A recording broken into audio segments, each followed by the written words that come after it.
माँ का घर, जितना अधिकार बहू का उतना बेटी का भी। दिन और महीने जैसे जैसे बीतते जा रहे थे, सविता का दुख और गुस्सा दोनों ही बराबर मात्रा में बढ़ता जा रहा था।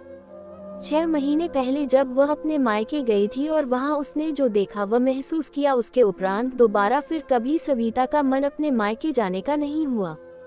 इस बात को पूरे 6 महीने बीत चुके हैं, लेकिन आज भी सविता अपनी माँ से खफा है।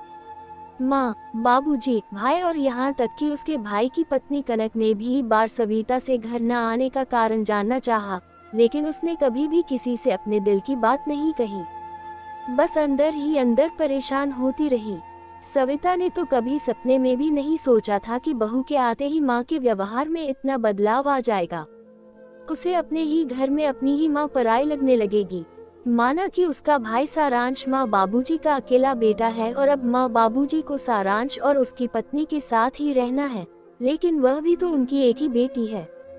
भाई सारांश की शादी से पहले तक सविता को ऐसा कभी नहीं लगा कि माँ या बाबूजी उससे कम स्नेह रखते हैं, बावजूद इसके कि सारांश सविता से छोटा था। परंतु कनक के आने के पश्चात जब सविता अपने मायके पहुंची तो उसने घर और अपनी माँ के व्यवहार में ही परिवर्तन देखे। माँ का अपनी बहू कनक के प्रति अत्यधिक स्नेह व परवाह देख सविता को बिल्कुल भी अच्छा नहीं लगा और वह चिढ़ गई थी। भला बहू से कौन इतना स्नेह रखता है, ये बात सविता की समझ से परे था। सविता को अपनी माँ की और भी कुछ बातें पसंद नहीं आई। पहले जब कभी घर पर कोई छोटे से छोटा सामान भी खरीदा जाता, माँ सविता से अवश्य सलाह मशवरा करती और फिर उसके कहे अनुसार ही घर पर कोई सामान आता।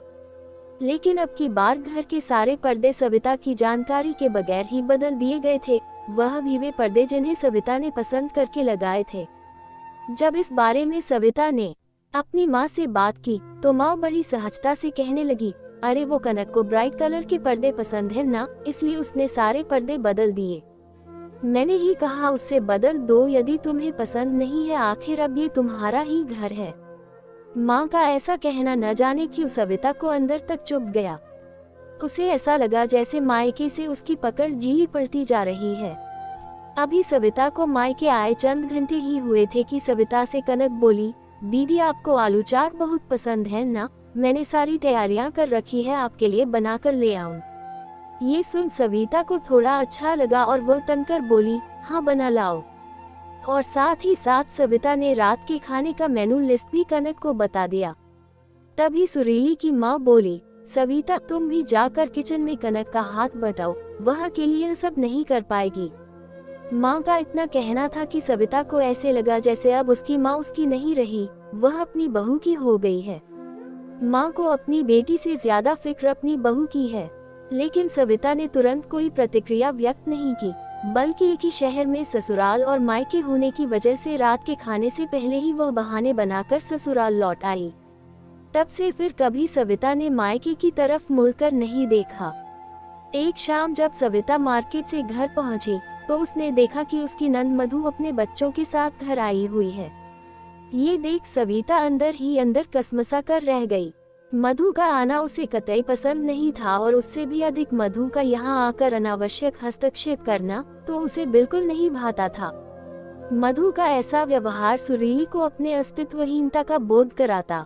अक्सर मधु का बेतकल्लुफ होना, अपने बच्चों की सारी जिम्मेदारी सविता पर डालकर आराम से बतियाना, अपनी सहेलियों से मिलने और घूमने चले जाना, ये सब सविता को परेशान करता, क्योंकि मधु के ऐसा करने से सविता पर घर के सारे काम का बोझ आ जाता। ऐसे ही छोटे छोटे कारणों के चलते मधु और सविता के मध्य तनाव बना रहता। मधु को देख सविता कुछ कहे बगैर ही सीधे किचन की ओर चली गई, क्योंकि वह जानती थी कि थोड़ी ही देर में मधु और उसके बच्चे अपनी फरमाइशों की झड़ी लगा देंगे। जैसे ही सविता किचन में गई उसका पारा चढ़ गया और वह तमतमाती हुई किचन से बाहर आकर अपनी सासू माँ से बोली, अम्मा जी, किचन का पूरा अब किसने चेंज किया? सासू माँ कुछ कहती उससे पूर्व ही उनके करीब बैठी मधु बोल पड़ी, भाभी, लुक वाइज किचन का अब बिल्कुल भी अच्छा नहीं लग रहा था और फ्रिज की वजह से किचन कंस्टेड लग रहा था। माइक्रोवेव भी सही जगह पर नहीं था, इसलिए मैंने ही सबकी जगह बदल दी। मधु का इतना कहना था कि सविता और मधु के बीच कहासुनी हो गई। सविता गुस्से से अपने कमरे में आई और आंसू बहाने लगी।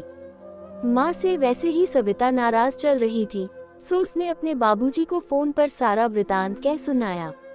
धैर्यपूर्वक सविता को सुनने के पश्चात बाबूजी बोले, किसी भी माँ या सास के लिए अपनी बेटी और बहू दोनों के मध्य सामंजस्य स्थापित करवाना इतना आसान नहीं होता।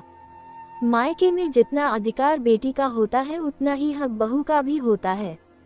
तुम्हारी माँ तो हमेशा से चाहती थी कि कनक और तुम मिलजुल कर रहो। तुम्हारा आना कभी कनक को ना खटके और मायके में तुम्हारा सम्मान बना रहे। उसने तो ऐसा करने का प्रयास भी किया था, लेकिन नतीजा ये हुआ कि तुम नाराज होकर चली गई। क्या ये मैं नहीं जानता।